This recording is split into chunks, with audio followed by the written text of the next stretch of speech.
नमस्कार दोस्तों, आज हम आपको लेकर चलेंगे क्रिकेट के इतिहास की एक ऐसी महान पारी पर जिसे पूरी दुनिया ने कभी टीवी पर नहीं देखा, लेकिन जिसने भारतीय क्रिकेट के इतिहास को हमेशा के लिए बदल दिया। 83 के विश्व कप तक सारे मैच 60 ओवर के हुआ करते थे। हर गेंदबाज को अधिकतम 12 ओवर फेंकने के लिए दिए जाते थे। तब तक सफ़ेद गेंद का इस्तेमाल शुरू नहीं हुआ था। गेंद लाल रंग की होती थी और एक गेंद का इस्तेमाल पूरी पारी के लिए होता था। न ही कोई इनर सर्किल होता था और न ही फील्ड प्लेसिंग पर कोई रोक टोक। सभी खिलाड़ी सफ़ेद कपड़े पहनते थे और टेस्ट मैच की तरह लंच और चाय का समय निर्धारित होता था। DRS का नाम भी तब तक क्रिकेट प्रेमियों ने नहीं सुना था। 1983 के विश्व कप के पहले मैच में जब भारत ने वेस्ट इंडीज़ को हराया तो लगा कि 2 महीने पहले बर्बीस में वेस्ट इंडीज़ पर उनकी जीत कोई तुक्का नहीं थी। इससे पहले विश्व कप में वेस्ट इंडीज़ की टीम को किसी टीम ने नहीं हराया था। भारत ने निर्धारित 60 ओवरों में 8 विकेट पर 262 रन बनाए थे और वेस्ट इंडीज़ की पूरी टीम को 228 रनों पर आउट कर दिया था। जिम्बाब्वे के खिलाफ अगला मैच जीतने में भारत को थोड़ी मशक्कत जरूर करनी पड़ी थी, लेकिन वो ये मैच भी 5 विकेट से जीतने में सफल रहे थे। लेकिन इसके बाद के 2 मैच भारत ऑस्ट्रेलिया और वेस्ट इंडीज से बड़े अंतर से हार गया। जब कपिल देव की टीम जिम्बाब्वे के खिलाफ अपना 5वां मैच खेलने के शहर टनब्रिज वेल्स पहुंची तो वो जीत के बारे में कम, अपना रन रेट सुधारने के बारे में ज्यादा सोच रहे थे।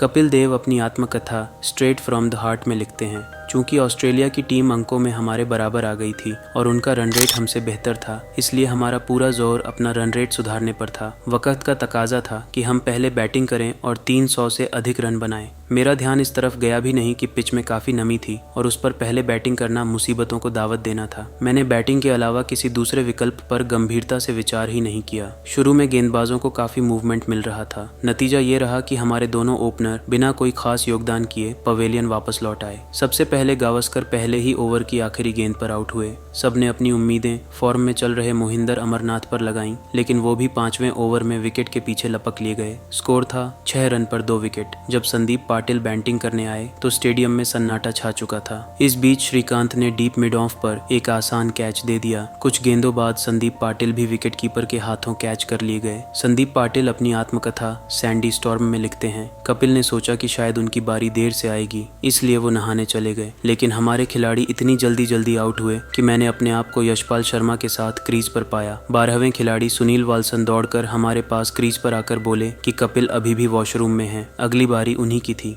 लेकिन वाल्सन की चेतावनी का कोई खास असर नहीं हुआ और मैं भी पीटर रॉसन की गेंद को फ्लिक करने के चक्कर में विकेट के पीछे कैच दे बैठा। हमारे 5 विकेट सिर्फ 17 रनों पर गिर चुके थे। ड्रेसिंग रूम में दूसरे खिलाड़ियों ने जल्दी कपिल को बैटिंग के लिए तैयार किया। जब मैंने उन्हें मैदान में क्रॉस किया तो मैं बुरी तरह हिला हुआ था और पहली बार मैंने उनसे जानबूझकर अपनी आंखों का संपर्क नहीं किया। जब मैं ड्रेसिंग रूम में घुसा तो मैंने देखा कि वहां गावस्कर, श्रीकांत, मोहिंदर अमरनाथ और यशपाल शर्मा कोने में मुंह लटकाए बैठे हुए थे। हम में इतनी हिम्मत नहीं थी कि हम बाहर जाकर मैच देखते। जब कपिल बैटिंग करने क्रीज पर पहुंचे तब तक पीटर रॉसन और केविन करेन भारत के टॉप ऑर्डर को पवेलियन भेज चुके थे। कपिल देव लिखते हैं, पवेलियन में मदन लाल की पत्नी अनु मेरी पत्नी रोमी के साथ सीढ़ियां चढ़ रही थीं। तभी मदन लाल ने उन्हें रोककर पूछा, तुम लोग यहाँ क्यों आई हो? वापस होटल जाओ। अनु ने पूछा, क्यों? मदन लाल ने जवाब दिया, 17 रन पर हमारे 4 विकेट गिर चुके हैं। दोनों पत्नियों ने आश्चर्य से चिल्लाकर कहा, क्या? तभी उन्होंने देखा कि यशपाल शर्मा भी विकेट के पीछे कैच देकर पवेलियन वापस चले आ रहे हैं। स्कोरबोर्ड पर भारत का स्कोर था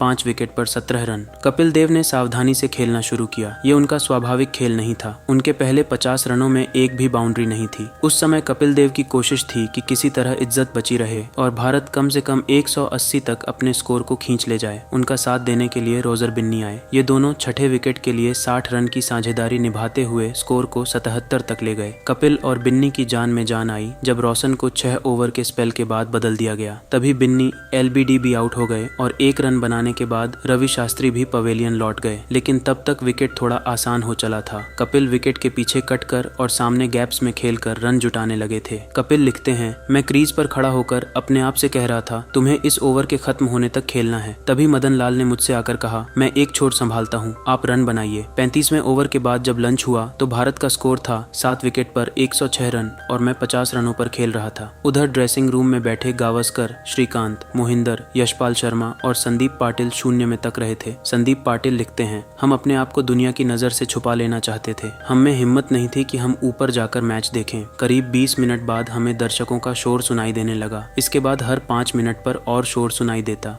क्या भारत का एक और विकेट गिर गया था या कोई चौका या छक्का पड़ रहा था, हमें कुछ भी पता नहीं था। आखिरकार श्रीकांत ने सबसे ऊपर जाने का फैसला किया। इसके बाद एक एक करके हम भी ऊपर मैच देखने चले गए। इसके बाद तो हमने अपनी आंखों के सामने अजूबा होते देखा। ये अजूबा और कोई नहीं, हमारे कप्तान कपिल देव थे। उन्होंने अपने कंधों पर भारतीय पारी को संभालने का बीड़ा उठा लिया था और इसमें उनकी मदद कर रहे थे रोजर बिन्नी, मदन लाल और सैयद किरमानी। उधर ऊपर आकर सुनील गावस्कर एक बार काउंटर का सहारा लेकर खड़े हो गए। किसी ने उनसे पूछा, सनी आप पिछले काफी समय से इस तरह खड़े हैं। गावस्कर ने जवाब दिया, हाँ, जब से कपिल ने मारना शुरू किया है मैं ऐसे की खड़ा हूँ। मुझे डर है कि अगर मैंने अपनी जगह बदली तो कपिल आउट हो जाएंगे। एक और खिलाड़ी ने नोट किया कि यशपाल शर्मा बहुत देर से अपने घुटनों को मोड़कर बैठे हुए हैं। जब उसने उनसे इसके बारे में पूछा तो उन्होंने जवाब दिया, मैं इस हालत में तब तक बैठा रहूंगा जब तक भारत की इनिंग्स खत्म नहीं हो जाती। कपिल देव लिखते हैं, तभी गावस्कर ने हमारे कोच के ड्राइवर बॉब की तरफ इशारा किया। वो भी एक कुर्सी पर अपना एक पैर रखकर खड़ा हुआ था। उसने भी कहा कि वो अपनी जगह से तब तक नहीं हिलेगा जब तक कपिल क्रीज पर हैं। मेरी पत्नी रोमी ने मदन लाल की पत्नी अनु से कहा, हम लोग अपना लंच नहीं करेंगे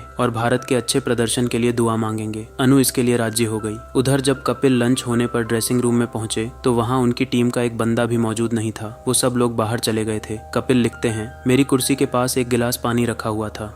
हमारी टीम में नियम है कि जब भी नॉट आउट बल्लेबाज लंच में पवेलियन में लौटता है तो टीम का रिजर्व खिलाड़ी उसके लिए प्लेट में खाना निकालकर उसके पास ले जाता है।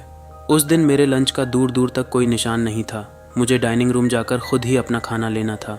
मेरी समझ में नहीं आया कि मेरे साथी मेरे साथ ऐसा क्यों कर रहे हैं। बाद में पता चला कि वो ऐसा मेरे गुस्से से बचने के लिए कर रहे थे। ये सुनकर मैं बहुत ज़ोर से हंसा। उस दिन मैंने लंच में कुछ नहीं खाया और संतरे के जूस के 2 गिलास पीकर दोबारा मैदान में उतरा। मदन लाल और किरमानी ने दिया कपिल का साथ। लंच के बाद जब भारत का स्कोर 140 पहुंचा, मदन लाल 17 रन बनाकर आउट हो गए। लेकिन कहानी यहीं खत्म नहीं हुई। जैसे जैसे ओवर खत्म हो रहे थे, कपिल देव का बल्ला और तेज गरजने लगा। क्या आप जानना चाहेंगे कि आगे क्या हुआ और कैसे उन्होंने इतिहास रच दिया? तो दोस्तों, यही था इस कहानी का पहला भाग। दूसरे भाग में हम देखेंगे कपिल देव की तूफानी बल्लेबाजी, चौकों छक्कों की बरसात और वो पल जिसने वर्ल्ड कप का रुख बदल दिया। पार्ट 2 का लिंक डिस्क्रिप्शन और पिन किए गए कमेंट में दिया है। अभी क्लिक कीजिए और अगला वीडियो देखिए। चैनल को सब्सक्राइब करना ना भूलें, क्योंकि क्रिकेट की ऐसी कहानियां आपको यहीं मिलेंगी। मिलते हैं अगले वीडियो में। तब तक के लिए जय हिंद, जय क्रिकेट।